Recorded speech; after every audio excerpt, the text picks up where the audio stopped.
জবান খুলে কোরআনের আয়াত পড়ে না, আউযু বিল্লাহি মিনাশ শাইতানির রাজিম, বিসমিল্লাহির রহমানির রহিম।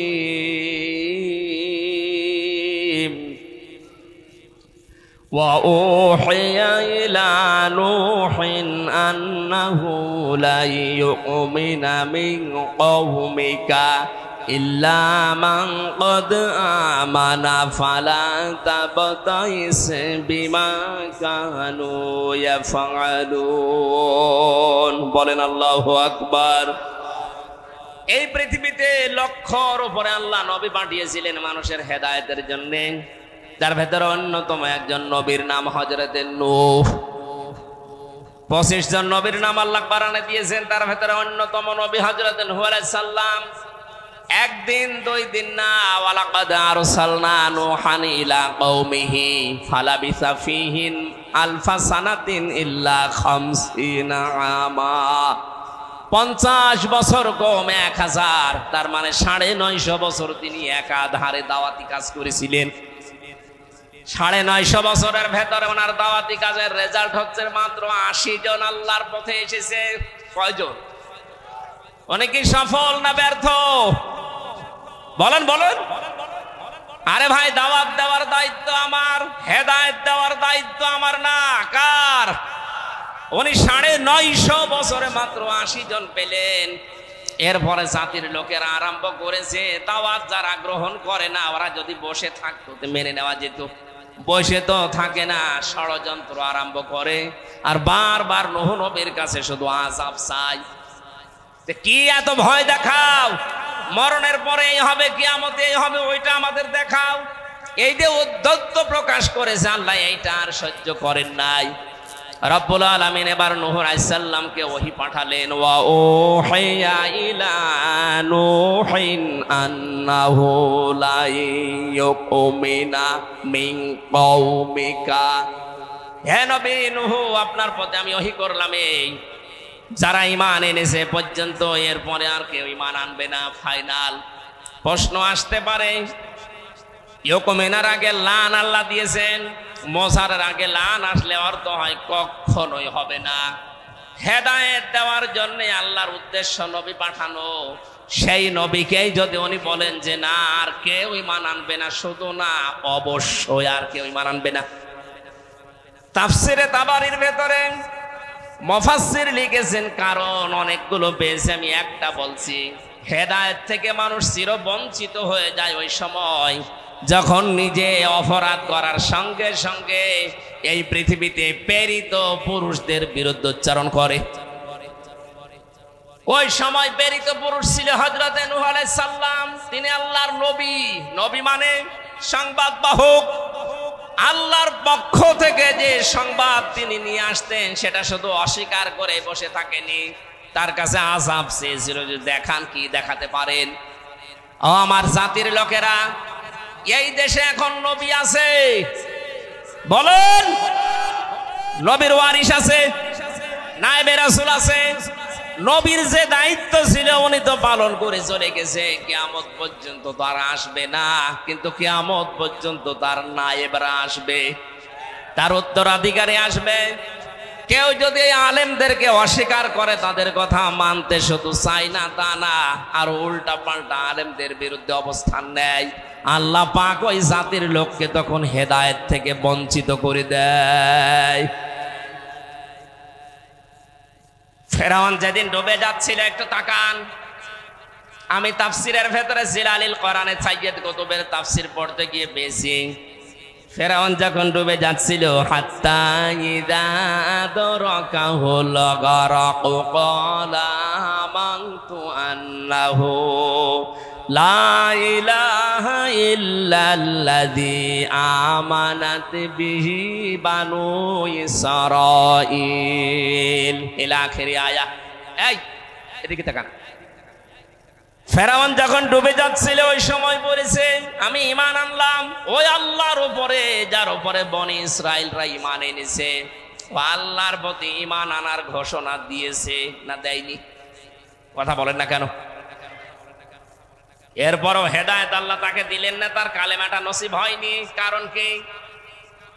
ও যদি বলতো লা ইলাহা ইল্লাল্লাহ মূসা কালিমুল্লাহ, আল্লাহর পক্ষ থেকে যে প্রেরিত পুরুষ ওই সময় ছিল হযরতে মূসা, তিনি নবী এবং রাসূল, আমি মেনে নিলাম তাকেও আল্লাহ তাকে মাফ করে দিত। এটা জিবরাইলের বর্ণনা। বিশ্ব নবীকে জিবরাইল এসে কথা বলেছিল, হে নবী, ফেরাউন যদি ওই সময়ও আল্লাহর একাত্মবাদের ঘোষণা দেওয়ার পাশাপাশি মূসা নবীর রেসালাতের ঘোষণা দিত, আল্লাহ তারে মাফ করে দিত। কিন্তু কায়দা করে শুধু আল্লাহর প্রতি ঈমানের ঘোষণা দিয়েছে। আমানাত বিহি বানু ইসরাইল, বনি ইসরাইল রাজার উপরে ঈমান এনেছে, আমি ওই আল্লাহর উপরে বিশ্বাস করলাম। কিন্তু পরের শব্দে মূসা কালিমুল্লাহ এ শব্দ বলে না যে মূসা আল্লাহর রেসালাত প্রাপ্ত। এই জন্য জিবরাইলের মুখের উপরে কাদা দিয়ে মুখ আটকিয়ে দিয়েছে, যেন পরের শব্দ বলতে না পারে। প্রশ্ন আসতে পারে, জিবরাইল কাজ করলো কেন? এ কাজ করার পেছনে যতগুলো কারণ, তার অন্যতম কারণ হচ্ছে কোন মানুষ যখন শুধু আল্লাহর বিধান মানবে, আল্লাহর হুকুম মানবে, কিন্তু তার পাঠানো প্রেরিত পুরুষ নবী এবং রাসূলদেরকে যারা মানবে না, এই মানুষকে আমার আল্লাহ জীবনের শেষে হেদায়েত থেকে বঞ্চিত করে দেবে। আমি আয়াতের তাফসীর আমার মনে হয় যারা আলেম আছে তারা শর্টে বুঝে ফেলেছেন। এই দেশে আজ অনেককে আমরা নামাজ পড়তে দেখি, রোজা রাখতে দেখি, হজ করে আসে, কিন্তু বিশ্ব নবী মুহাম্মদুর রাসূলুল্লাহ 10 বছর এই কোরআন দিয়ে রাষ্ট্র চালিয়েছে। এই কথা যখন আমরা বলতে যাই তখন ওরা রাজনীতি মনে করে। আল্লাহর হুকুম ফেরাউনের মতো মানতে রাজি আছে, কিন্তু রেসালাতের ঘোষণা দিতে রাজি না। মুহাম্মদুর রাসূলুল্লাহ ঘোষণা দিলে নবীজির 10 বছর কোরআন দিয়ে রাষ্ট্র চালানো মানা লাগবে। এক কথা বলেন না কেন? উনি টয়লেটে যাওয়ার সময় বলতেন, আল্লাহুম্মা ইন্নী আউযু বিকা মিনাল খুবুসি ওয়াল খাবাইস। বের হওয়ার সময় বলতেন, গফরানাকা আলহামদুলিল্লাহিল্লাযী আযহাবানিল আযা ওয়া ফানি। এই মুসলমানেরা, এই যে শব্দ দুইটা বলা আর বের হওয়া, 8-10 মিনিট টয়লেটে থেকেছে। আমি তো আজকে এইটা করে কিছুক্ষণ আগে এই যে কাজ করে আসলাম 8-10 মিনিট। পুরাটা আমার রাসূলের তরিকায় ছিল, এর জন্য পুরাটা ইবাদত। কথা বলা লাগবে, এটা ইবাদত না? বলেন, আমারে 8-10 মিনিট রাসূলের দিয়ে ইবাদত হয়? বিশ্ব নবীর জীবনীকার মানুষ 8-10 মিনিট ছিল? বলেন, উনি 10 বছর এইটা দিয়ে রাষ্ট্র চালিয়েছিলেন। এই কথা বলতে গেলে, রূপরেখা দিতে গেলে তখন আপনি রাজনীতি মনে করেন, দুনিয়ার কাজ মনে করেন, আমাকে শত্রু মনে করেন। আপনার মুহাম্মদুর রাসূলুল্লাহ পড়া হয়নি, বিশ্বাস করেন আপনারও মরণের সময় ফেরাউনের মতো ঈমান নসিব হবে না। আমি তো এইটাই দেখতে পাচ্ছি দেশে অনেকের জীবনে। এই যে দরবেশকে মাঝে মাঝে দেখতাম আল্লাহর ঘর কাবায় যেত, হজ করে আসতো, নামাজ পড়ে, রোজা রাখে, এত বড় বড় দাঁড়িয়ে গেছিল, কিন্তু রাসূলের জীবনের কথা যখনই বলতে যাবেন, রাজনৈতিক জীবন যেটা বিপ্লবী জীবন, বলতে গেলেই জঙ্গিবাদ, বলতে গেলেই মৌলবাদ। এক কথা বলে না কেন? আপনি আর ফেরাউন তো এক। শুধু উনি না, এদেশে এখনো অনেক দরবেশ এমন আছে। এক কথা বলা লাগবে। আল্লাহর কথা বলেন, ঠিক আছে, নামাজ পড়ি, আমি রোজা রাখি, আমি হজ করে এসেছি, কিন্তু রাসূলের রিসালাত মেনে নেওয়ার কথা যখন বলা হয় মুহাম্মাদুর রাসূলুল্লাহ, তখন রাজনীতির গন্ধ খুঁজে। আমার মনে হয় এখন যদি রাসূলুল্লাহ বেঁচে থাকতেন, ও ঠিক ফেরাউনের মতো আচরণ করতেন। আমার সাথে যদি করতে পারেন, আমি যে রাসূলের নায়েব, রাসূল থাকলে ওইটাই করতেন। বিশ্বনবীর টয়লেট আপনি মেনে নিতেন 10 মিনিট, রাসূলের খাওয়া মেনে নিতেন 8-10 মিনিট, কিন্তু বিশ্বনবী মুহাম্মদুর রাসূলুল্লাহ সাহাবীদের সাথে যে আচরণ করেছিলেন, কাফেরদের সাথে যে আচরণ করেছিলেন, 27টা যুদ্ধে তিনি নিজে নেতৃত্ব দিয়েছিলেন সেনাপতি হয়ে, ওইটা দেখলে আপনি বলতেন এটা জঙ্গিবাদ। আল্লাহর কসম, আপনার হজ করার পরে, নামাজ পড়ার পরে, রোজা রাখার পরও মরণ হবে ফেরাউনের মতো। আশা করছি আমি কথা বোঝাতে পেরেছি। ক্লিয়ার না হলে আমি রিপিট করব। যারা আল্লাহর কথা মানতে চান, ফেরাউনের মতো লা ইলাহা ইল্লাল্লাহ কিন্তু মূসা কালিমুল্লাহ মানতে চান না, আপনার মরণ হবে ফেরাউনের মতো বেঈমান অবস্থায়। ঘোষণাও দিয়েছিল আনা মিনাল মুসলিমিন, আমি তো মুসলমান। এরপরও ফেরেশতারা বারবার আমার পানির ভেতরে চুবাই কেন? আল্লাহ বলেন আল্লাহ এখন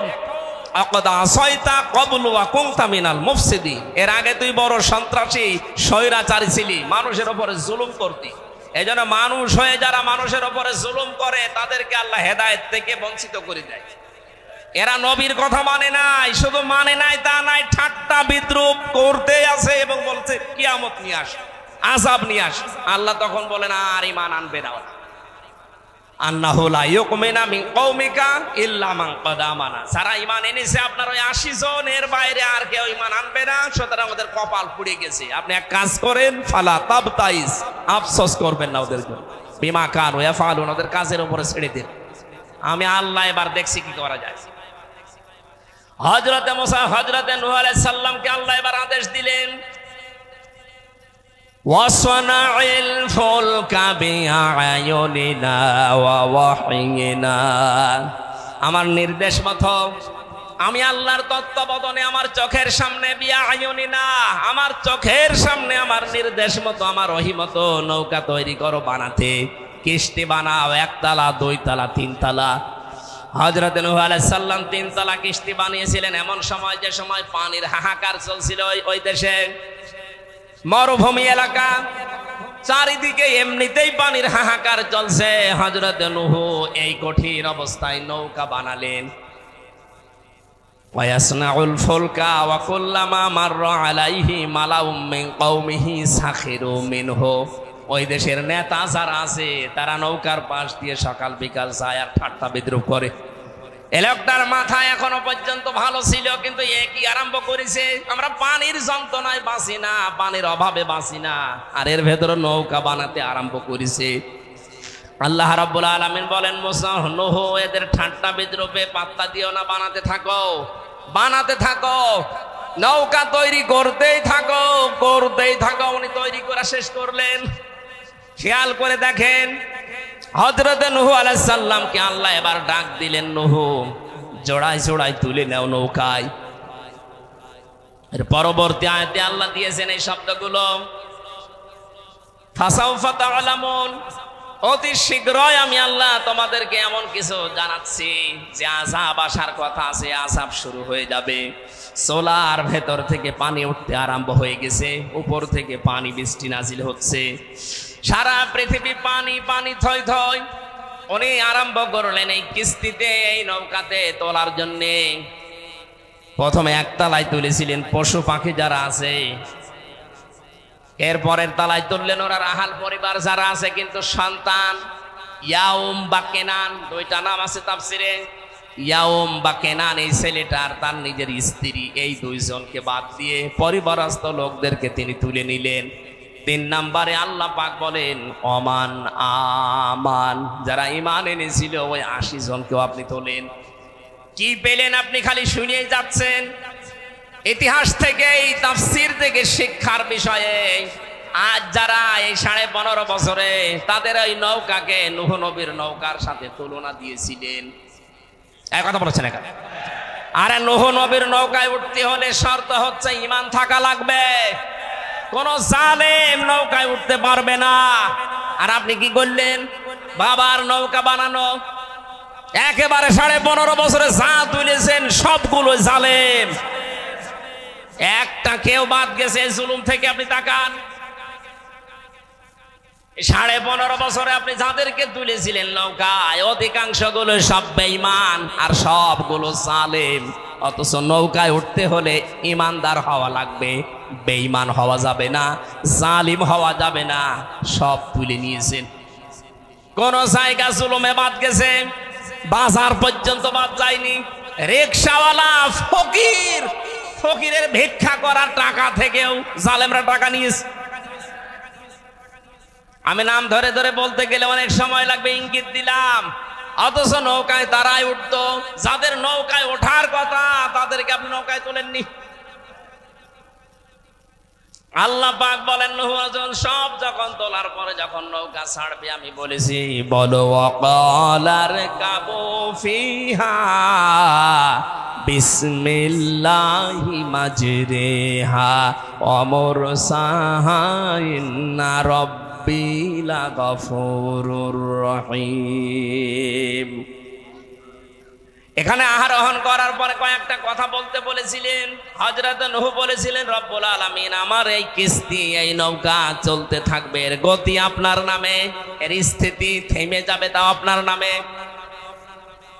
এখানে নৌকা দ্বারা আমি একটা বিষয় সামনে নিয়ে আসতে চাই, নৌকা আল্লাহর বিধান মতো তিনি বানিয়েছিলেন, এটা আল্লাহর একটা নিদর্শন। এটা আল্লাহর কি? আরো জোরে বলেন। এই পৃথিবীতে এখন যত নিদর্শন আছে সব চাইতে বড় নিদর্শন হচ্ছে আল্লাহর পাঠানো ইসলাম। আরো জোরে। তাহলে এইটাও কেউ যদি আপনি নৌকা ধরেন, আল্লাহর ইসলাম, এই জীবন বিধান, এই দিন, এটা এই দেশে চলতে থাকবে আল্লাহর নামে এবং থামবেও আল্লাহর নামে। সুতরাং এর বৈঠা যিনি ধরে আছেন, ওই নৌকার বৈঠা ধরেছিল হযরত নূহ আলাইহিস সালাম।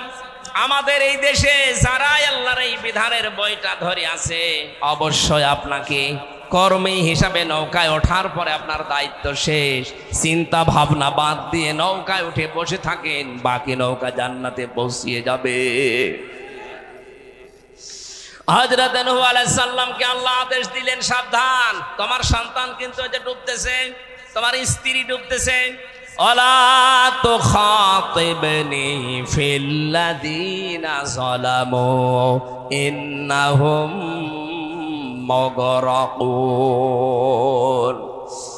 ও নবী নূহ, নিজের আপন সন্তান, আপন স্ত্রীর এই কঠিন অবস্থা, ডুবন্ত অবস্থা দেখে আমি আল্লাহর কাছে জালেমদের পক্ষ হয়ে কিছু বলবা না। সুতরাং আমরা আল্লাহর আয়াত থেকে শিক্ষা নিতে চাই। এই 15.5 বছর যারা জুলুম করে জালেম হয়ে এখনো পর্যন্ত আছেন, তাদের পক্ষে আমরা যেন কেউ কথা না বলি। সে ছেলে হতে পারে, বংশের লোক হতে পারে, নিজের আপনজন হতে পারে, কিন্তু না, জালেমের পক্ষে কথা বলা নিষেধ। কার?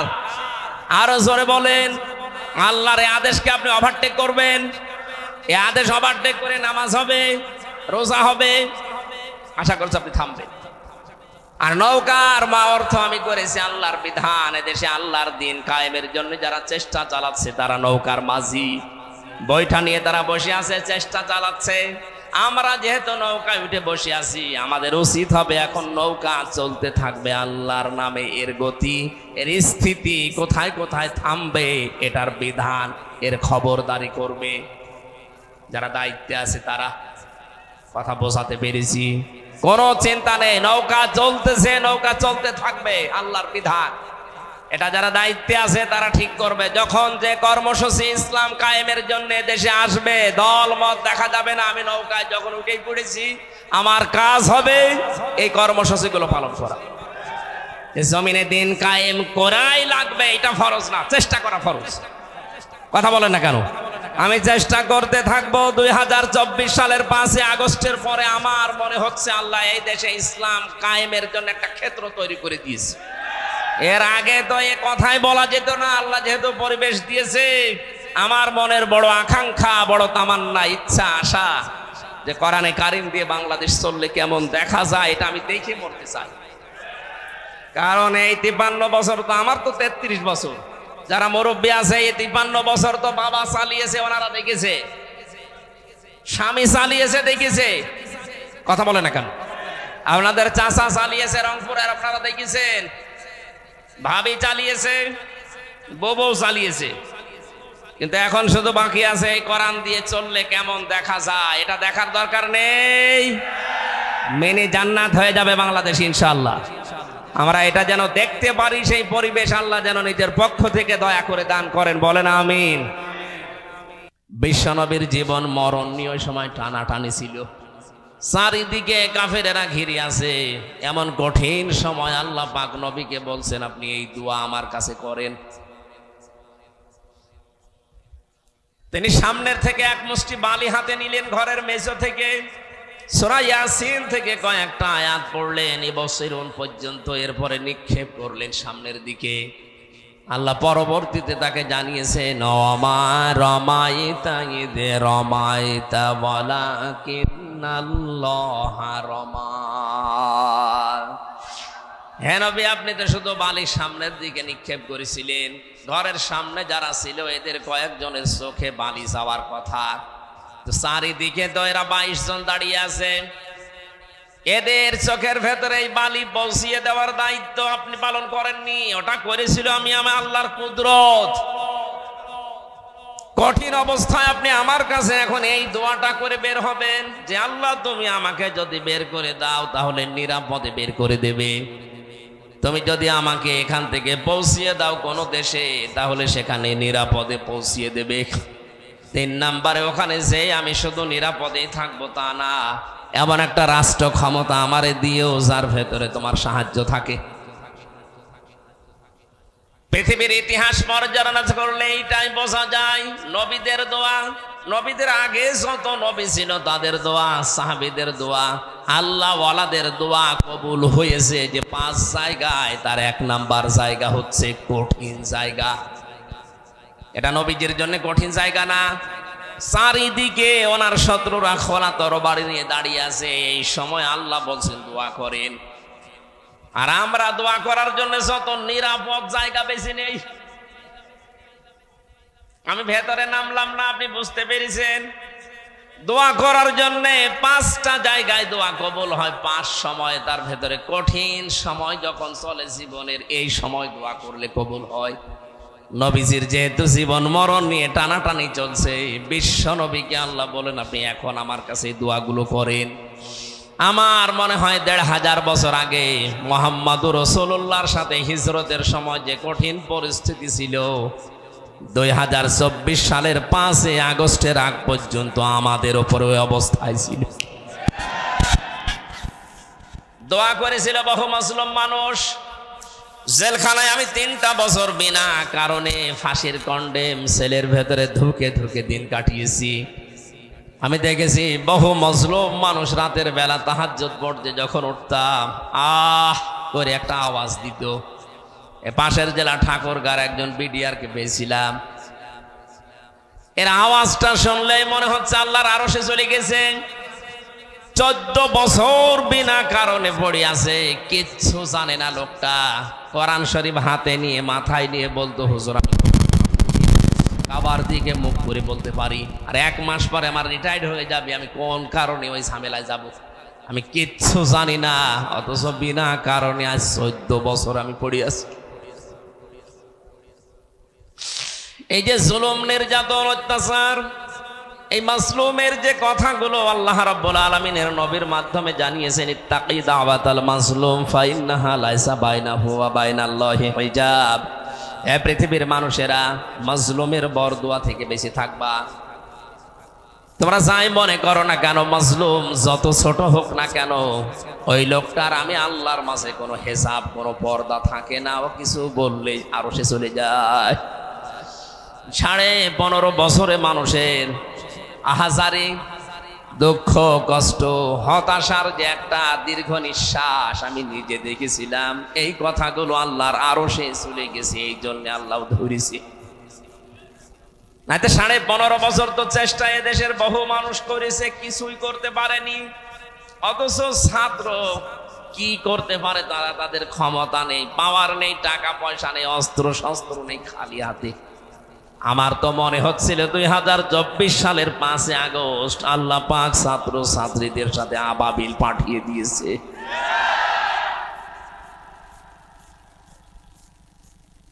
ফাইদা ফারিহু বিমা উতু আখাযনাহুম বাগতাতান।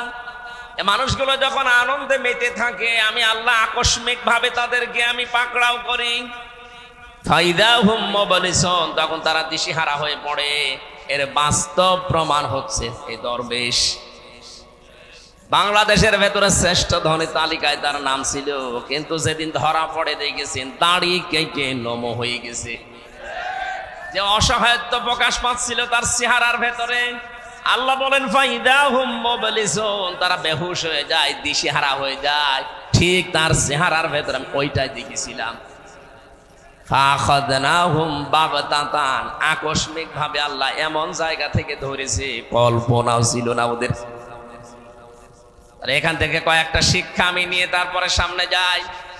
এক নম্বরে, আজ যেহেতু ১৫০০ বছর আগের মতো মুহাম্মদুর রাসূলুল্লাহর হিজরতের যে রাত ছিল সে অবস্থায় এখন আমরা পার করছি।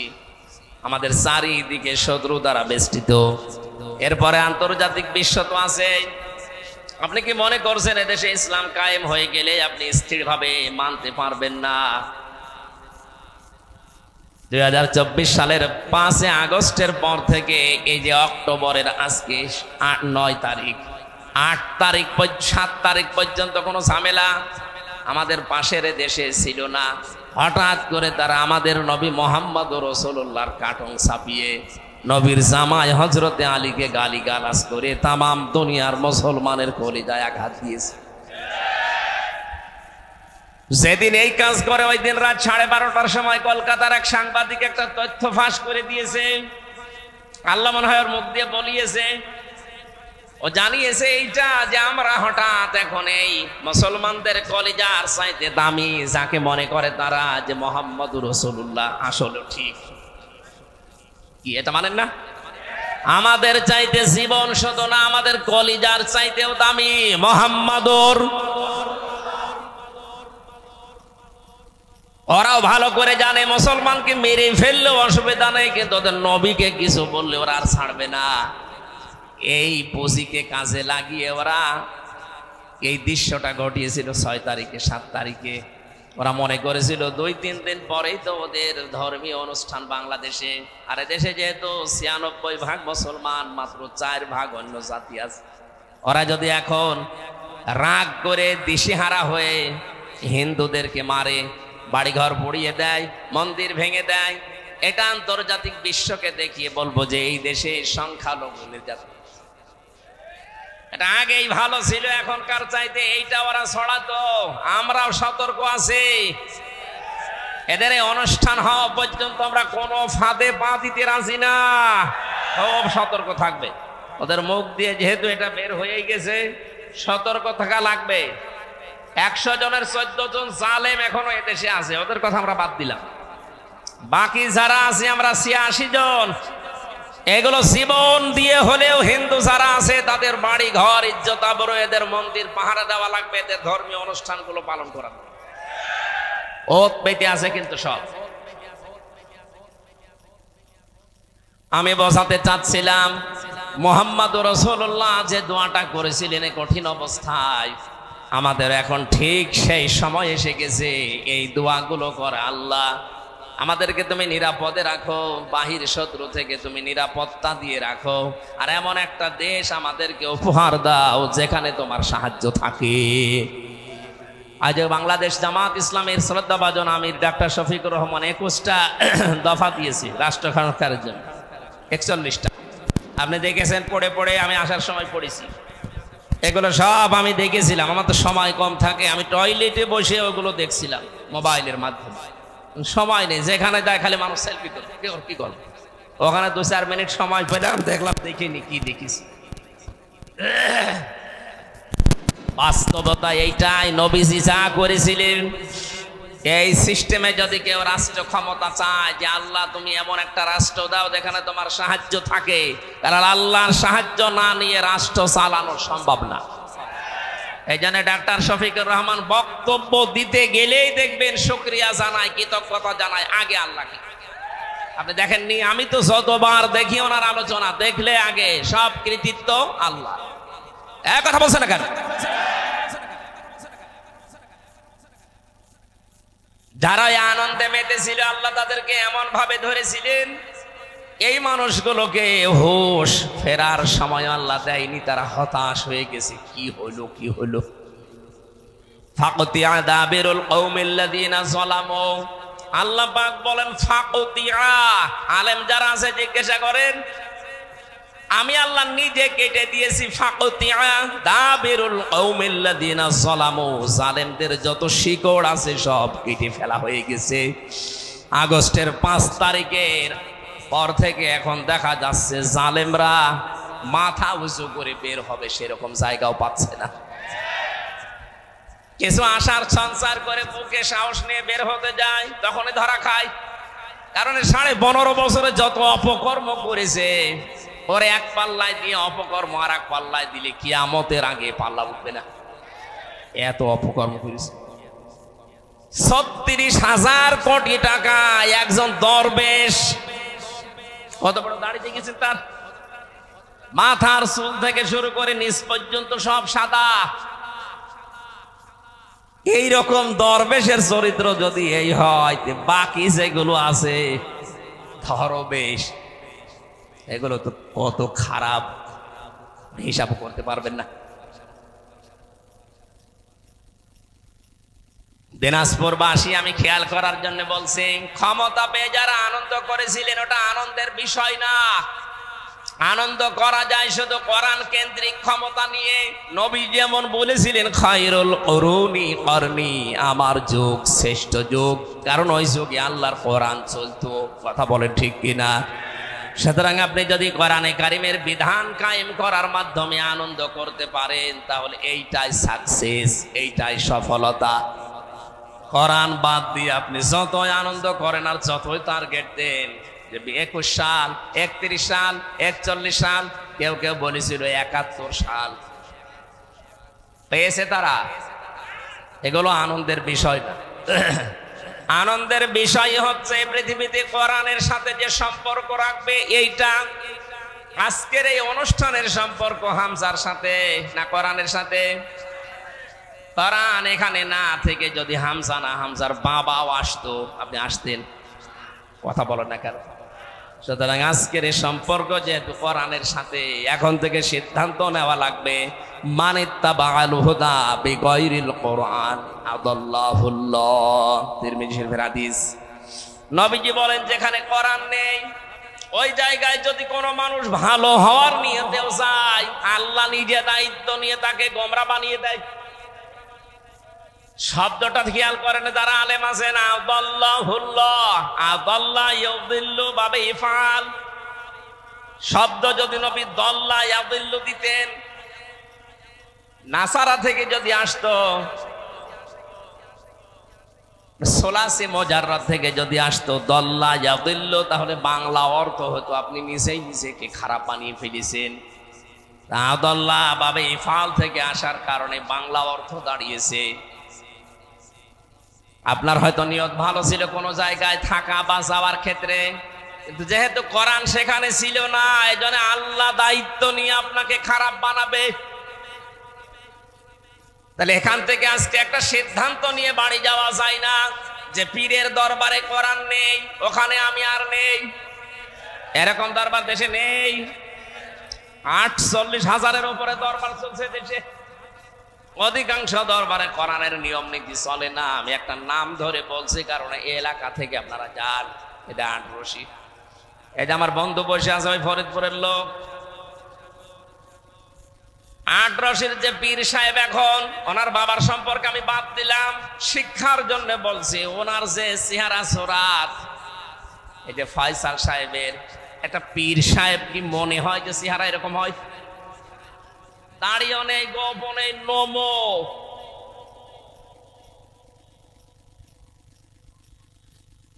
দিনাজপুরবাসী বিবেক যদি থাকে, আপনারা রংপুর ডিস্ট্রিক্ট, রংপুর বিভাগের মানুষ এমনিতে সহজ সরল, এত সহজ সরল। একটু খেয়াল করে শুনবেন। আপনাদের এই দিনাজপুরের এই এলাকার নাম আমি জানি না, ধর্মপুর।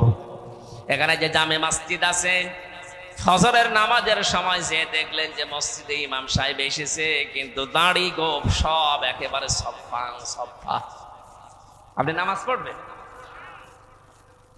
নামাজে দাঁড়ানোর আগে বলবেন, হুজুর দাঁড়ান, দাড়ি কাটবেন কেন?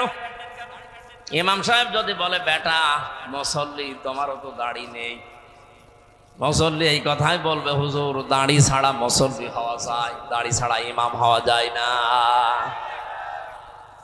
বাংলাদেশের কত বড় এরিয়া আপনি টের পাচ্ছেন? 64 জেলার একটা মাত্র জেলার নাম দিনাজপুর। এখানে কতগুলো থানার একটা থানা বিরল। এ বিরলে কত গ্রাম আছে? একটা গ্রাম ধর্মপুর। আপনি কুষ্টিয়ায় যান, আমার জেলাতে, এই জেলার এই বিরলের নাম বলেন, এমনকি ধর্মপুরের নাম চিনবেই না। অথচ এই জায়গার একটা মসজিদের ইমাম সাহেব দাড়ি কেটেছে। এই যদি নামাজ আপনি পড়তে না চান, অথচ আপনার নিজেরও দাড়ি নেই, তাদের দাড়ি কেটে ইমাম যদি হওয়া না যায়, এরকম একটা মসজিদের দাড়ি কেটে বিশ্বলি হওয়া যায়? বলেন। তাহলে এইরকম দরবারে আপনি জেনে শুনে যাবেন, কারণ সেখানে কোরআনের নিয়ম নীতি চলে না, ওখানে বাবাদের নিয়ম চলে। এই কথা বলে না কেন?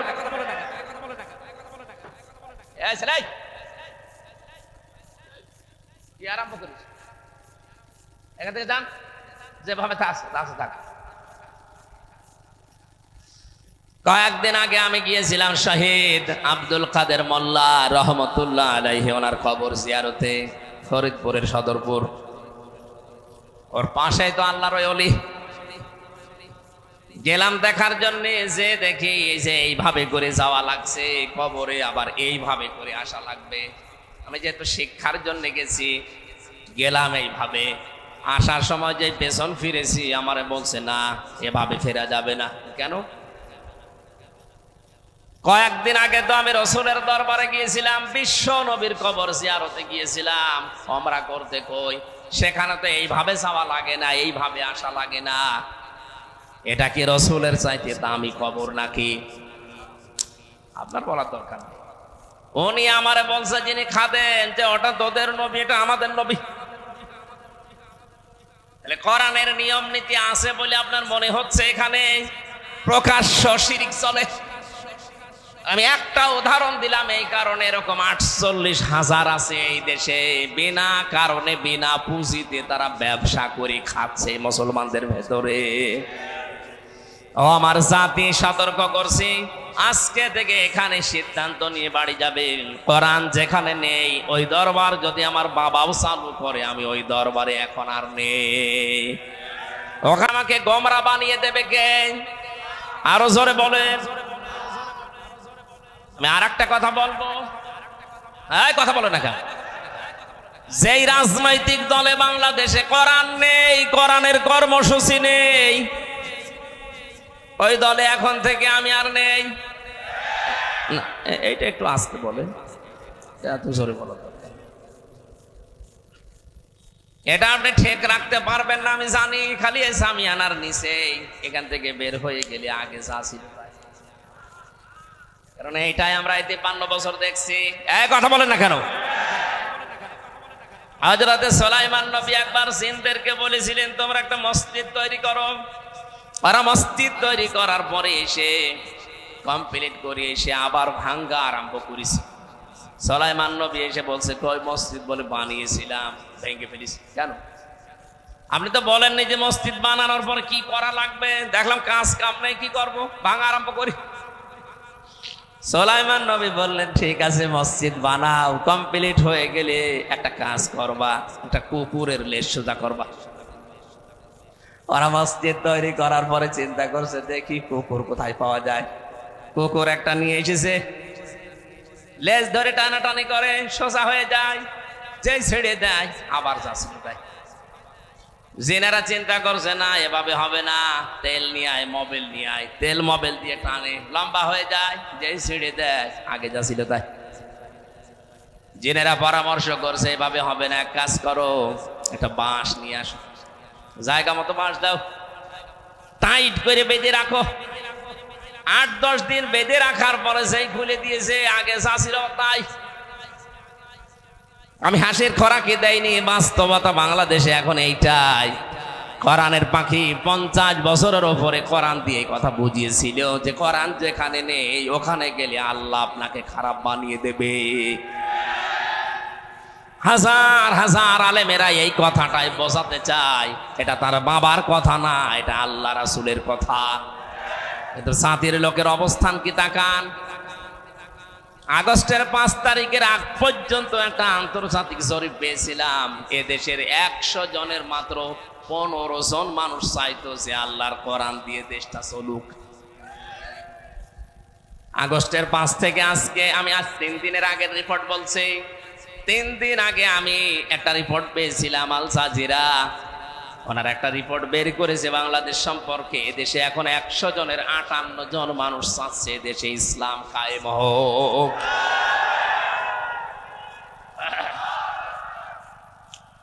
এটা বাস্তবতা কতটুকু আমি জানি না, যদি সত্য হয়ে থাকে মানুষের যে পরিবর্তন আমরা দেখতে পাচ্ছি, এই জন্য অনেকেই যারা থালা নিয়ে মারামারি করার মতো মানুষ, ওরা কিন্তু পাগল হয়ে গেছে যে তাড়াতাড়ি করো।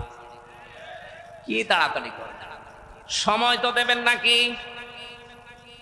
বিয়ে করার পরে বাসর রাতে দাদি শাশুড়ি গিয়ে বৌমাকে বলছে, নাতি বউ তুমি কি করবা আমি জানি না, আমার কিন্তু পতি চাই।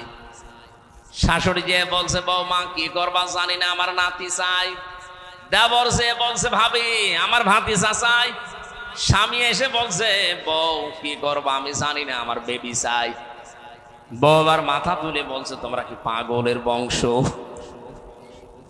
কেবল বিয়ে করে আসলাম, এখনো বাসর হয়নি, কিছুই করনি। 10 মাস 10 দিন সময় দিবা, তারপরে কারো বেবি, কারো ভাতিজা, কারো নাতি, কারো পুতি সব আমি দেব। কথা বলে না কেন? কিছুই করলে না, কেবল বসে আছি। আর কেউ এসে বেবি চাও, কেউ নাতি চাও, কেউ ভাতিজা চাও, আমি কি ডাউনলোড করে নিয়ে আসবো?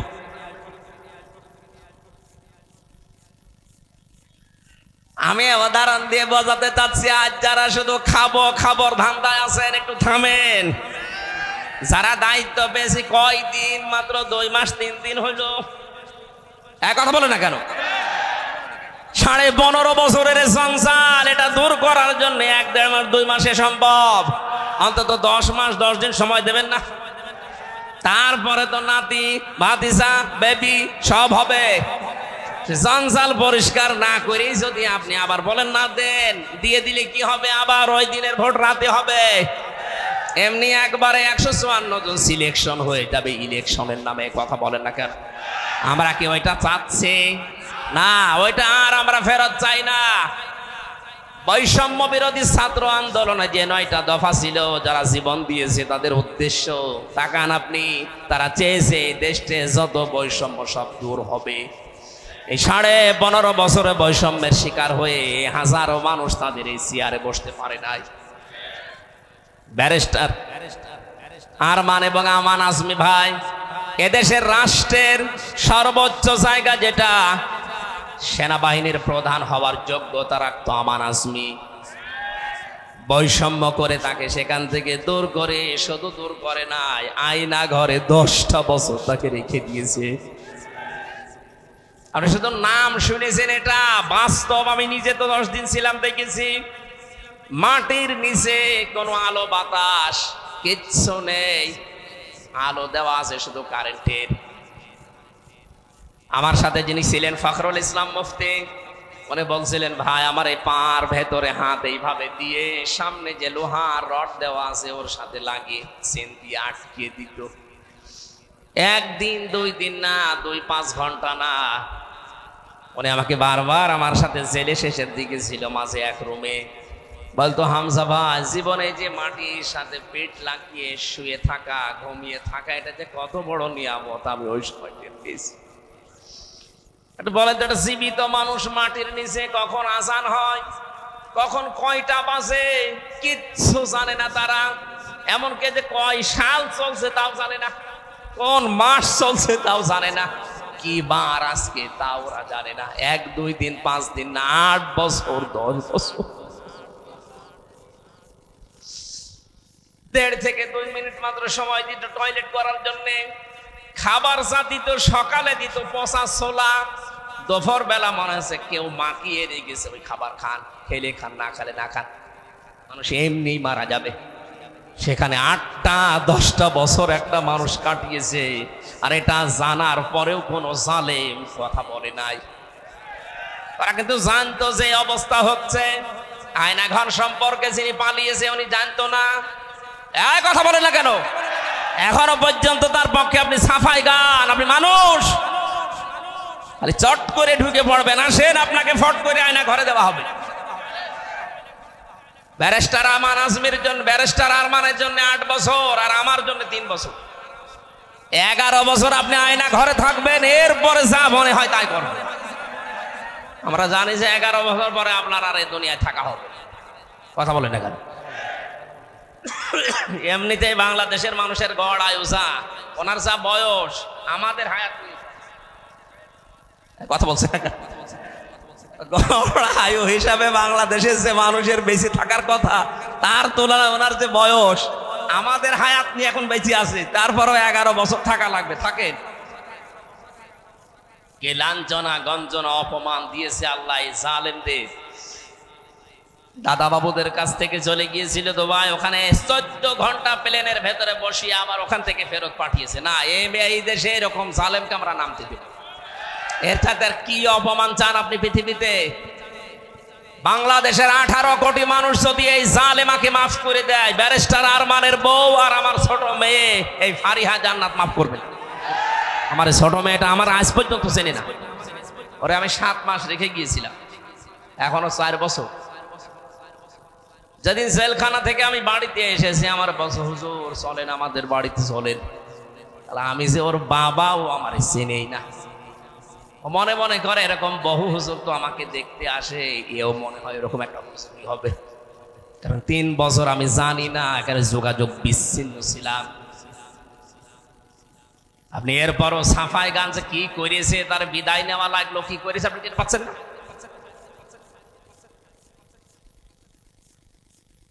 জালেমদের পক্ষে কথা বলা হারাম। আজকের তেলাওয়াত কিন্তু আয়াতের মাঝের অংশে এটা আছে, ওয়ালা তুখাতিবনি ফিল্লাযিনা যালামু।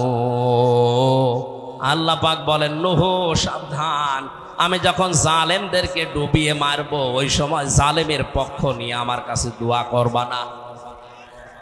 সুতরাং আল্লাহ যখন ওদেরকে ডুবিয়েছে, কোন জালেমের পক্ষে যদি এই দেশে কেউ কথা বলে, সে আল্লাহর আয়াত ওভারটেক করে।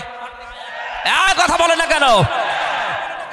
আল্লাহ যদি জালেমদের ছাড় না দেয়, আপনার এত দয়া এত মায়া আল্লাহর চাইতে বেশি। জালেমদের দুনিয়াও শেষ, আখিরাতও শেষ, কারণ ওরা আল্লাহর মামলার আসামি। আপনার কি ইয়ার কি মনে হচ্ছে কথাটা? সূরা সূরা 25 নম্বর পারা 6 নম্বর পৃষ্ঠা 13 নম্বর লাইনের 42 নম্বর আয়াত প্রথম অংশে আছে। যত তাফসীর আছে এই দেশে আমি অধিকাংশগুলো মিলিয়ে দেখেছি, সব মুফাসসির এই আয়াতের বক্তব্যের ব্যাপারে একমত। ইন্নামাস সাবিলু আলাল্লাযীনা ইয়াজলিমুনান নাস। এখানে আল্লাহ ইয়াজলিমুনাল মুসলিমুনা দেয়নি, দিয়েছে ইয়াজলিমুনান নাস। ইয়াজলিমুন এটা মোজারে, বর্তমান ভবিষ্যৎ, প্রেজেন্ট ফিউচার। নাস মানে মানুষ। হিন্দু কি মানুষ না? কথা বলে না কেন? বিশ্বজিৎ কি মানুষ ছিল না? আপনি তাকেও ছাড়লেন না, শিবিরের পরিচয় দিয়ে জায়গায় পিটিয়ে কুপিয়ে মেরে ফেললেন। যারা মেরেছিল বিশ্বজিৎকে, তার ভেতরে একজন আমার সাথে ছেলে ছিল, শাওন। আমি তার নাম ধরে বলছি এই কারণে, এইগুলো সব অধিকাংশগুলো সিডি আকারে মেমোরি কার্ড হয়ে জেলখানার ভেতরে যায়। ওর সাথে আমার যতদিন দেখাও আফসোস করতে যে আমার কাজটা ঠিক হয়নি। দলের কথা মতো, নেতাদের কথা মতো এই কাজ করে এখন আমার চা বলছে ফাঁসি ছিল, এখন 30 বছর জেলখানা লাগবে। আবেগের বশবর্তী হয়ে জালেমের কথা মতো যদি আবার কিছু করেন, যে আপা ঘাবড়াবেন না, আপনি ভণ্ডামি করার জায়গা পান না। আপনি ঘাবড়ালে আমরা নরম হয়ে যাই। এই কথাগুলো যারা বলে মানুষকে, যারা জালেমকে যারা উস্কিয়ে দেন, সাবধান, আপনারও কপালে কিন্তু ওই শাওনের মতো পরিণতি হবে। শেষে সারা জীবন আফসোস করা ছাড়া কিছুই থাকবে না।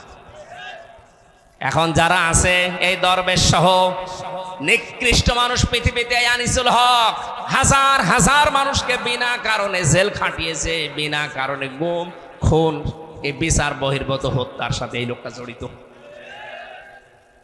ওরে আপনি ডিম দেন, ঠিক কথা বলে দেবে। আমরা চাই রিমান্ডে এদেরকে আমাদের সাথে যা করা হয়েছে তার 10 ভাগের 1 ভাগ করা হোক। আমার 11 ঘন্টা টাঙিয়ে রেখেছিল, অথচ আমি কিচ্ছু জানি না ওই বিষয়ে। কালো কাপড় দিয়ে চোখ বেঁধে রেখে হাত আমার পেছনে দিয়ে হ্যান্ডকাপ দিয়েছে। পায়ে ডান্ডা বেড়ি দিয়ে মাথায় দড়ি দিয়ে 11 ঘন্টায় 1-2 ঘন্টা না। আমি জোহর আসর মাগরিব এশার নামাজ পড়ি না, ইশারায় পড়েছি, কারণ আমি জানি না যে নামাজের সময় কিনা। মাটির নিচে ওরা নিজেরাই মাঝে মাঝে বলতো, হুজুর আপনার কোনো দোষ নেই, আমরা জানি, এগুলো করেন কেন? করি এই কারণে যে আমরা যা বলতে বলছি এটা বলা লাগবে।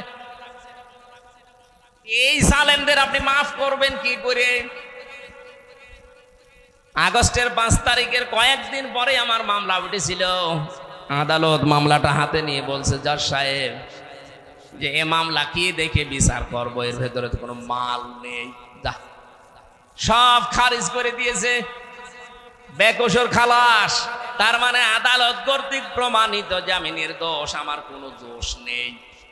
হ্যাঁ, কথা বলেন না কেন?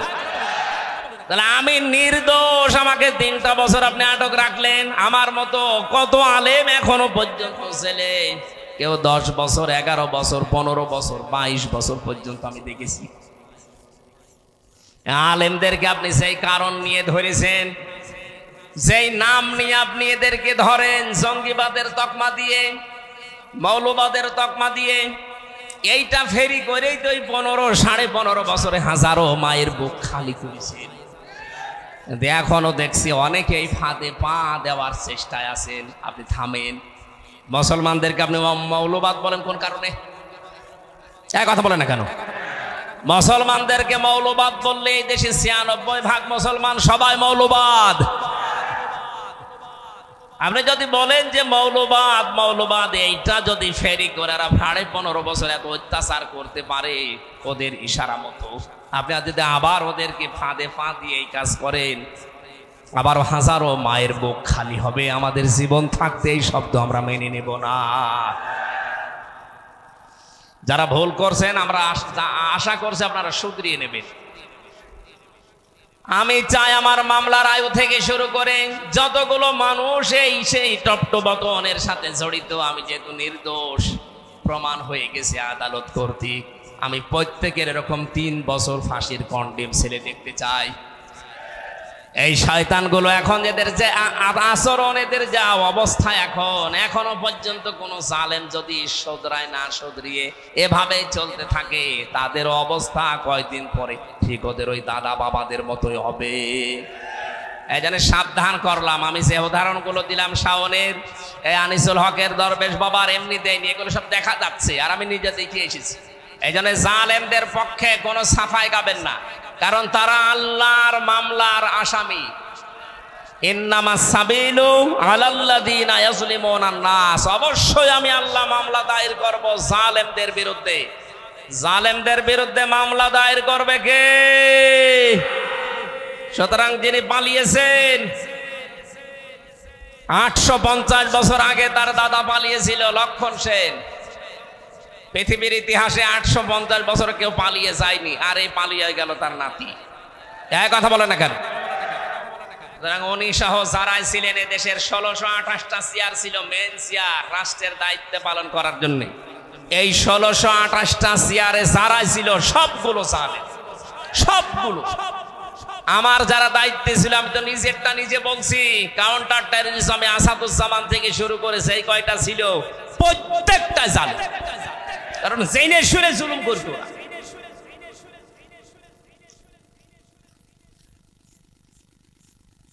এই 1628টা চেয়ারের একটা চেয়ারও আমরা এই জালেমদেরকে আর দেখতে চাই না। আপনার রংপুরের আবু সাইদ থেকে শুরু করে মুগ্ধ ভাই, আমিন, রায়হান সহ যারা জীবন দিয়েছে, এই ফয়সাল সহ 1450-র উপরে। সেদিন দেখলাম 1480 জনের তালিকা প্রকাশ পেয়েছে, 2870 জন এখন হাসপাতালে বেডে কাতরাচ্ছে। এই বিশাল স্যাক্রিফাইসের মাধ্যমে, উৎসর্গ করার মাধ্যমে যে স্বাধীনতা আমরা পেলাম, এই স্বাধীন দেশে কোনো জালেমের দোসরদেরকে চেয়ারে আমরা দেখতে চাই না। খালি মাঝে মাঝে দেখি ওরা পাল্টিয়ে দেয়, এখান থেকে ট্রান্সফার করে কুষ্টিয়া দেয়, কুষ্টিয়া থেকে ফরিদপুরে দেয়। কেন? মানুষ তো একই, ও ট্রান্সফার করা মরা না, ওকে একেবারে জীবনের মতো চেয়ার থেকে কিয়ামতের আগ পর্যন্ত নামিয়ে দেওয়া লাগবে। বৈষম্যের শিকার হয়ে 15.5 বছর যারা অবহেলায় ছিল, তাদেরকে নিয়ে সেখানে বসা। ডক্টর মোহাম্মদ ইউনূস অলরেডি এই 2 মাস 3 দিনের ভেতরে প্রায় 100 জনের 65 জন পরিবর্তন করে ফেলেছি, বাকি 35 জন এখনো আছে। আমরা চাই খুব তাড়াতাড়ি সংস্কার যখন আরম্ভ হয়েছে একটা জালেমকেও চেয়ারে দেখতে চাই না, আর যত থাকবে ওরা আরেক জুলুম করবে।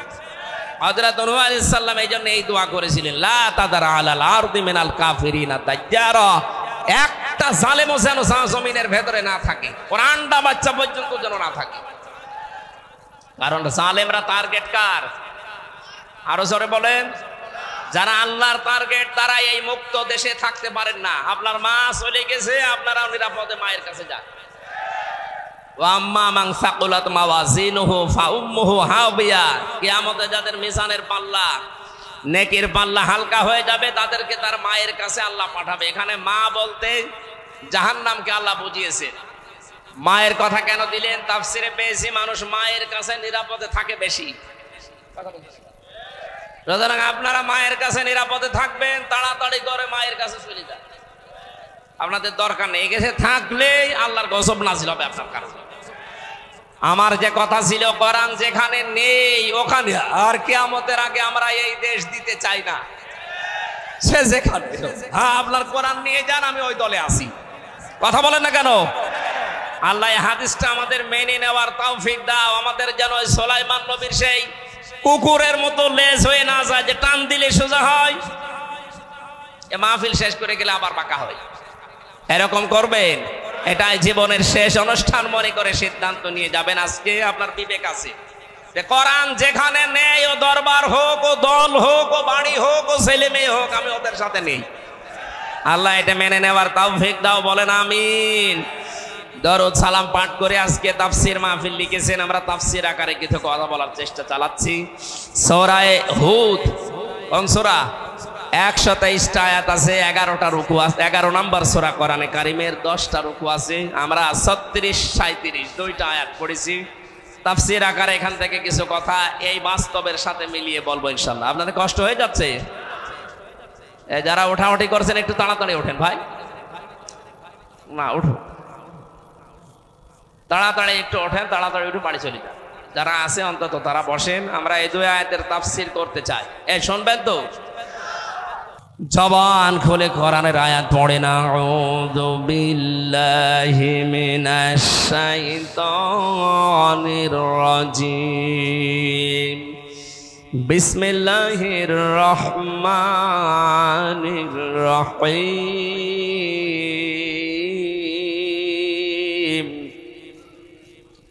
وأوحي إلى نوح أنه لن يؤمن من قومك إلا من قد آمن فلا تبتئس بما كانوا يفعلون। বলেন আল্লাহু আকবার। এই পৃথিবীতে লক্ষর উপরে আল্লাহ নবী পাঠিয়েছিলেন মানুষের হেদায়েতের জন্য, যার ভেতরে অন্যতম একজন নবীর নাম হযরতে নূহ। 25 জন নবীর নাম আল্লাহ কোরআনে দিয়েছেন, তার ভেতরে অন্যতম নবী হযরতে নূহ আলাইহিস সালাম। একদিন দুই দিন না, ওয়ালাকাদ আরসালনা নূহান ইলা কওমিহি ফালাবিসা ফীহিম আলফা সানাতিন ইল্লা 50 আমা। 50 বছর কম 1000, তার মানে 950 বছর তিনি একাধারে দাওয়াতি কাজ করেছিলেন। 950 বছরের ভেতরে ওনার দাওয়াতি কাজের রেজাল্ট হচ্ছে মাত্র 80 জন আল্লাহর পথে এসেছে। কয়জন? অনেকে সফল না ব্যর্থ? বলেন বলেন। আরে ভাই, দাওয়াত দেওয়ার দায়িত্ব আমার, হেদায়েত দেওয়ার দায়িত্ব আমার না, কার? উনি 950 বছরে মাত্র 80 জন পেলেন। এরপরে জাতির লোকেরা আরম্ভ করেছে দাওয়াত, যারা গ্রহণ করে না ওরা যদি বসে থাকতো মেনে নেওয়া যেত। বসে তো থাকে না, ষড়যন্ত্র আরম্ভ করে, আর বারবার নূহ নবীর কাছে শুধু আযাব চাই। কি এত ভয় দেখাও? মরণের পরে এই হবে, কিয়ামতে এই হবে, ওইটা আমাদের দেখাও। এই যে উদ্ধত্ত প্রকাশ করেছে আল্লাহ, এইটা আর সহ্য করেন নাই। রব্বুল আলামিন এবার নূহ আলাইহিস সালামকে ওহী পাঠালেন। ওয়া উহিয়া ইলা নূহিন আন্নাহু লা ইউমিনা মিন কওমিকা। হে নবী নূহ, আপনার পথে আমি ওহী করলাম এই যারা ঈমান এনেছে পর্যন্ত, এরপরে আর কেউ ঈমান আনবে না, ফাইনাল। প্রশ্ন আসতে পারে, ইয়কুমেনার আগে লান আল্লাহ দিয়েছেন, মোসারের আগে লান আসলে অর্থ হয় কখনোই হবে না। হেদায়েত দেওয়ার জন্য আল্লাহর উদ্দেশ্য নবী পাঠানো, সেই নবীকেই যদি উনি বলেন যে না আর কেউ ঈমান আনবে না, শুধু না অবশ্যই আর কেউ ঈমান আনবে না। তাফসিরে তাবারির ভেতরে মুফাসসির লিখেছেন কারণ অনেকগুলো পেয়েছে, আমি একটা বলছি। হেদায়েত থেকে মানুষ চিরবঞ্চিত হয়ে যায় ওই সময় যখন নিজে অপরাধ করার সঙ্গে সঙ্গে এই পৃথিবীতে প্রেরিত পুরুষদের বিরুদ্ধে উচ্চারণ করে। ওই সময় প্রেরিত পুরুষ ছিল হযরত নূহ আলাইহিস সালাম। তিনি আল্লাহর নবী, নবী মানে সংবাদ বাহক। আল্লাহর পক্ষ থেকে যে সংবাদ তিনি নিয়ে আসতেন সেটা শুধু অস্বীকার করে বসে থাকেনি, তার কাছে আযাব চেয়েছিল যে দেখান কি দেখাতে পারেন। ও আমার জাতির লোকেরা, এই দেশে এখন নবী আছে? বলেন, নবীর ওয়ারিস আছে, নায়েবে রাসূল আছে। নবীর যে দায়িত্ব ছিল উনি তো পালন করে চলে গেছে, কিয়ামত পর্যন্ত তার আসবে না, কিন্তু কিয়ামত পর্যন্ত তার নায়েবরা আসবে, তার উত্তরাধিকারী আসবে। কেউ যদি আলেমদেরকে অস্বীকার করে, তাদের কথা মানতে শুধু চাই না তা না, আর উল্টা পাল্টা আলেমদের বিরুদ্ধে অবস্থান নেয়, আল্লাহ পাক ওই জাতির লোককে তখন হেদায়েত থেকে বঞ্চিত করে দেয়। ফেরাউন যেদিন ডুবে যাচ্ছিল, একটু তাকান, আমি তাফসিরের ভেতরে জিলালিল কোরআনে সাইয়্যিদ কুতুবের তাফসির পড়তে গিয়ে পেয়েছি, ফেরাউন যখন ডুবে যাচ্ছিল, হাত্তা ইযা আদরাকাহুল গরক ক্বালা আমানতু আন্নাহু লা ইলাহা ইল্লাল্লাযী আমানাত বিহি বানু ইসরাঈল ইলা আখিরি আয়া। এই এদিকে তাকান। ফেরাউন যখন ডুবে যাচ্ছিল ওই সময় বলেছে, আমি ঈমান আনলাম ওই আল্লাহর উপরে যার উপরে বনি ইসরাইলরা ঈমান এনেছে। ও আল্লাহর প্রতি ঈমান আনার ঘোষণা দিয়েছে না দেয়নি? কথা বলেন না কেন? এরপরও হেদায়েত আল্লাহ তাকে দিলেন না, তার কালেমাটা নসিব হয়নি। কারণ কি? ও যদি বলতো লা ইলাহা ইল্লাল্লাহ মূসা কালিমুল্লাহ, আল্লাহর পক্ষ থেকে যে প্রেরিত পুরুষ ওই সময় ছিল হযরতে মূসা, তিনি নবী এবং রাসূল, আমি মেনে নিলাম, তাকেও আল্লাহ তাকে মাফ করে দিত। এটা জিবরাইলের বর্ণনা। বিশ্ব নবীকে জিবরাইল এসে কথা বলেছিল, হে নবী, ফেরাউন যদি ওই সময়ও আল্লাহর একাত্মবাদের ঘোষণা দেওয়ার পাশাপাশি মূসা নবীর রিসালাতের ঘোষণা দিত, আল্লাহ তারে মাফ করে দিত। কিন্তু কায়দা করে শুধু আল্লাহর প্রতি ঈমানের ঘোষণা দিয়েছে। আমানাত বিহি বানু ইসরাঈল, বনি ইসরাঈল রাজার উপরে ঈমান এনেছে, আমি ওই আল্লাহর উপরে বিশ্বাস করলাম। কিন্তু পরের শব্দে মূসা কালিমুল্লাহ এ শব্দ বলে না, যে মূসা আল্লাহর রিসালাত প্রাপ্ত। এই জন্য জিবরাইলের মুখের উপরে কাদা দিয়ে মুখ আটকিয়ে দিয়েছে, যেন পরের শব্দ বলতে না পারে। প্রশ্ন আসতে পারে, জিবরাইল কাজ করলো কেন? এ কাজ করার পেছনে যতগুলো কারণ, তার অন্যতম কারণ হচ্ছে কোন মানুষ যখন শুধু আল্লাহর বিধান মানবে, আল্লাহর হুকুম মানবে, কিন্তু তার পাঠানো প্রেরিত পুরুষ নবী এবং রাসূলদেরকে যারা মানবে না, এই মানুষকে আমার আল্লাহ জীবনের শেষে হেদায়েত থেকে বঞ্চিত করে দেবে। আমি আয়াতের তাফসীর আমার মনে হয় যারা আলেম আছে তারা শর্টে বুঝে ফেলেছেন। এই দেশে আজ অনেককে আমরা নামাজ পড়তে দেখি, রোজা রাখতে দেখি, হজ করে আসে, কিন্তু বিশ্ব নবী মুহাম্মদুর রাসূলুল্লাহ 10 বছর এই কোরআন দিয়ে রাষ্ট্র চালিয়েছে, এই কথা যখন আমরা বলতে যাই তখন ওরা রাজনীতি মনে করে। আল্লাহর হুকুম ফেরাউনের মতো মানতে রাজি আছে, কিন্তু রিসালাতের ঘোষণা দিতে রাজি না। মুহাম্মদুর রাসূলুল্লাহ ঘোষণা দিলে নবীজির 10 বছর কোরআন দিয়ে রাষ্ট্র চালানো মানা লাগবে। এক কথা বলে না কেন? উনি টয়লেটে যাওয়ার সময় বলতেন, আল্লাহুম্মা ইন্নী আউযু বিকা মিনাল খুবুসি ওয়াল খাবাইস। বের হওয়ার সময় বলতেন, গফরানাকা আলহামদুলিল্লাহিল্লাযী আযহাবানিল আযা ওয়া আফানি। এই মুসলমানেরা, এই যে শব্দ দুইটা বলা আর বের হওয়া, 8-10 মিনিট টয়লেটে থেকেছে, আমি তো আজকে এইটা করে কিছুক্ষণ আগে এই যে কাজ করে আসলাম 8-10 মিনিট, পুরাটা আমার রাসূলের তরিকায় ছিল, এর জন্য পুরাটা ইবাদত। কথা বলা লাগবে, এটা ইবাদত না? বলেন, আমারে 8-10 মিনিট রাসূলের দিয়ে ইবাদত হয়? বিশ্ব নবীর জীবনীকার মানুষ 8-10 মিনিট ছিল? বলেন, উনি 10 বছর এইটা দিয়ে রাষ্ট্র চালিয়েছিলেন। এই কথা বলতে গেলে, রূপরেখা দিতে গেলে তখন আপনি রাজনীতি মনে করেন, দুনিয়ার কাজ মনে করেন, আমাকে শত্রু মনে করেন। আপনার মুহাম্মদ রাসূলুল্লাহ পড়া হয়নি, বিশ্বাস করেন আপনারও মরণের সময় ফেরাউনের মতো ঈমান নসিব হবে না। আমি তো এইটাই দেখতে পাচ্ছি দেশে অনেকের জীবনে। এই যে দরবেশকে মাঝে মাঝে দেখতাম আল্লাহর ঘর কাবায় যেত, হজ করে আসতো, নামাজ পড়ে, রোজা রাখে, এত বড় বড় দাঁড়িয়ে গেছিল, কিন্তু রাসূলের জীবনের কথা যখনই বলতে যাবেন, রাজনৈতিক জীবন যেটা বিপ্লবী জীবন, বলতে গেলেই জঙ্গিবাদ, বলতে গেলেই মৌলবাদ। এক কথা বলে না কেন? আপনি আর ফেরাউন তো এক। শুধু উনি না, এদেশে এখনো অনেক দরবেশ এমন আছে। এক কথা বলা লাগবে, আল্লাহর কথা বলেন, ঠিক আছে, নামাজ পড়ি, আমি রোজা রাখি, আমি হজ করে এসেছি, কিন্তু রাসূলের রিসালাত মেনে নেওয়ার কথা যখন বলা হয় মুহাম্মাদুর রাসূলুল্লাহ, তখন রাজনীতির গন্ধ খুঁজে। আমার মনে হয় এখন যদি রাসূলুল্লাহ বেঁচে থাকতেন, ও ঠিক ফেরাউনের মতো আচরণ করতেন। আমার সাথে যদি করতে পারেন, আমি যে রাসূলের নায়েব, রাসূল থাকলে ওইটাই করতেন। বিশ্বনবীর টয়লেট আপনি মেনে নিতেন 10 মিনিট, রাসূলের খাওয়া মেনে নিতেন 8-10 মিনিট, কিন্তু বিশ্বনবী মুহাম্মদুর রাসূলুল্লাহ সাহাবীদের সাথে যে আচরণ করেছিলেন, কাফেরদের সাথে যে আচরণ করেছিলেন, 27টা যুদ্ধে তিনি নিজে নেতৃত্ব দিয়েছিলেন সেনাপতি হয়ে, ওইটা দেখলে আপনি বলতেন এটা জঙ্গিবাদ। আল্লাহর কসম, আপনার হজ করার পরে, নামাজ পড়ার পরে, রোজা রাখার পরও মরণ হবে ফেরাউনের মতো। আশা করছি আমি কথা বোঝাতে পেরেছি। ক্লিয়ার না হলে আমি রিপিট করব। যারা আল্লাহর কথা মানতে চান ফেরাউনের মতো লা ইলাহা ইল্লাল্লাহ, কিন্তু মুসা কালিমুল্লাহ মানতে চান না, আপনার মরণ হবে ফেরাউনের মতো বেঈমান অবস্থায়। ঘোষণাও দিয়েছিল আনা মিনাল মুসলিমিন, আমি তো মুসলমান।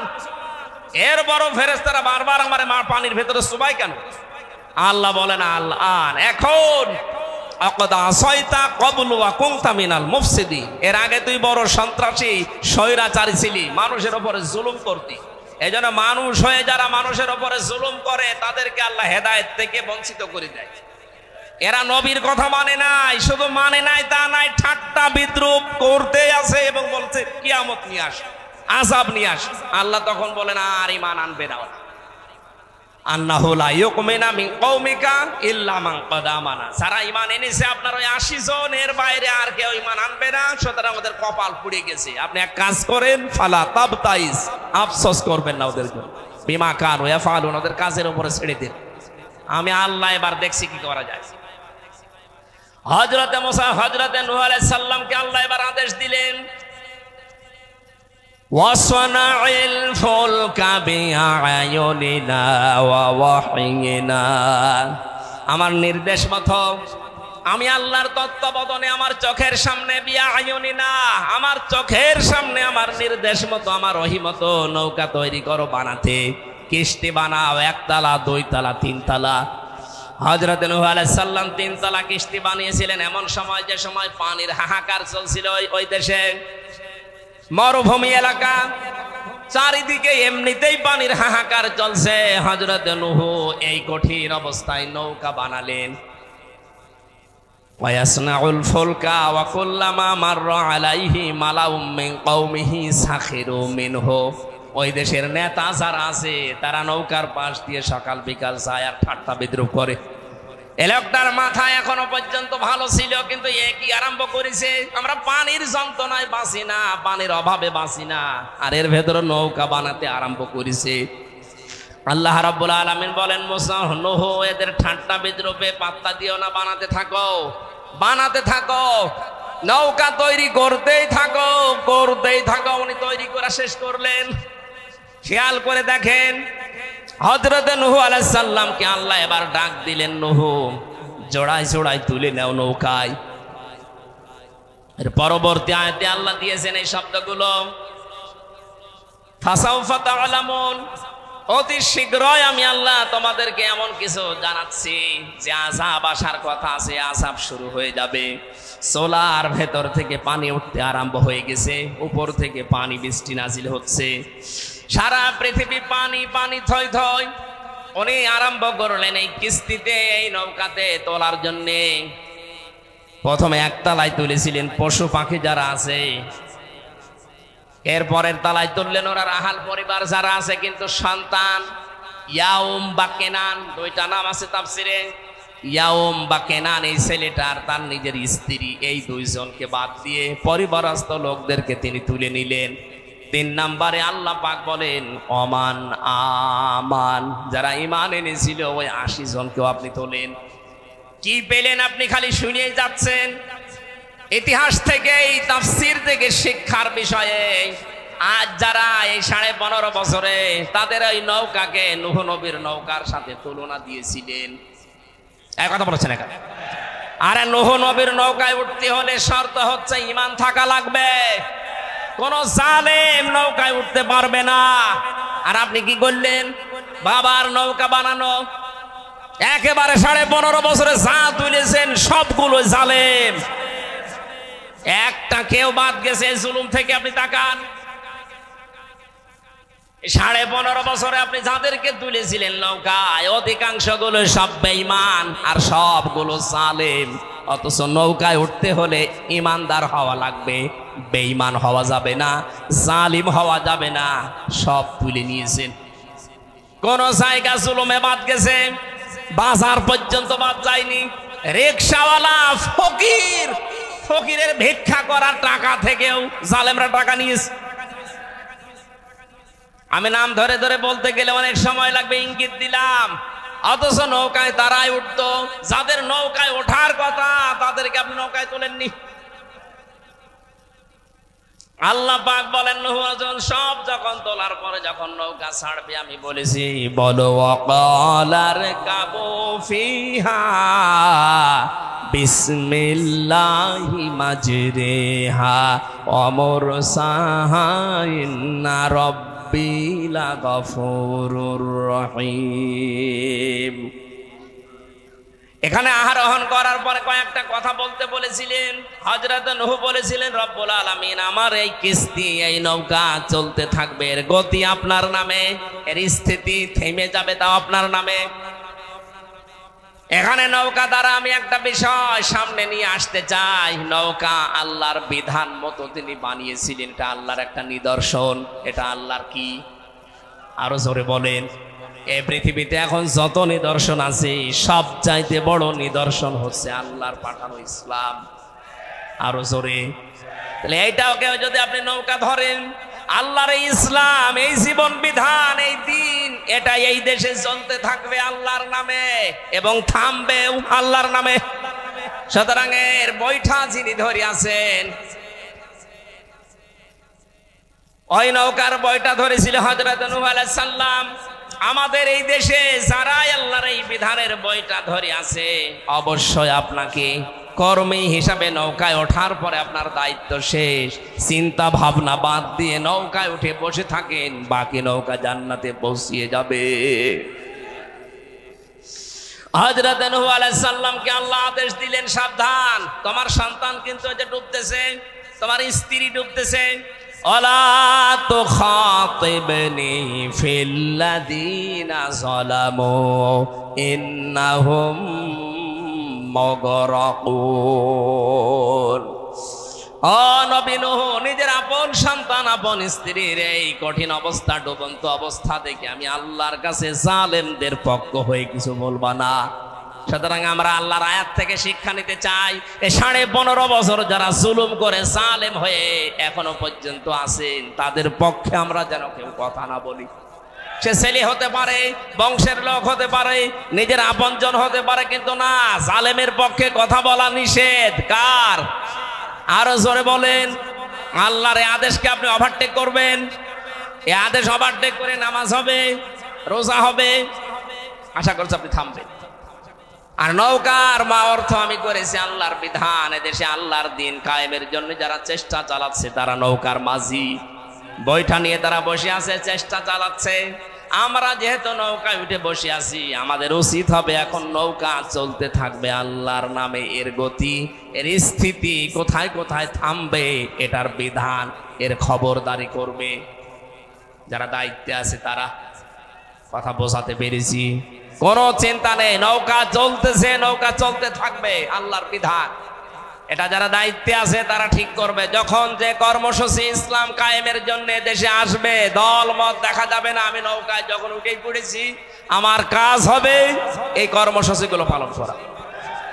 জমিনে দিন কায়েম করাই লাগবে, এটা ফরজ না, চেষ্টা করা ফরজ। কথা বলেন না কেন?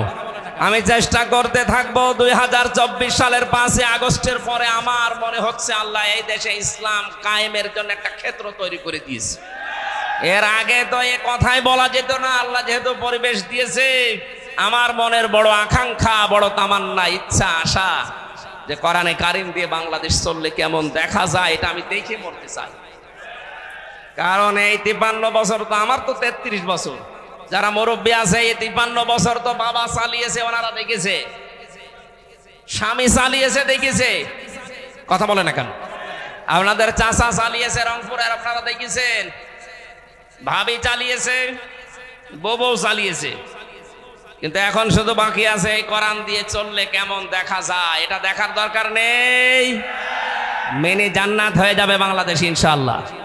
আমরা এটা যেন দেখতে পারি, সেই পরিবেশ আল্লাহ যেন নিজের পক্ষ থেকে দয়া করে দান করেন, বলেন আমিন।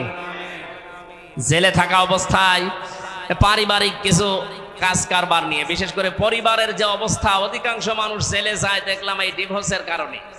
পারিবারিক শান্তি নেই, অশান্তি, এই নিয়ে আমলের বিষয়ে একটা বই লিখেছিলাম, বাইরে এসে পাবলিশ করেছে, গাড়িতে পাওয়া যাচ্ছে। আপনারা মেয়েদের জন্য নিয়ে যাবেন আমলের জন্য।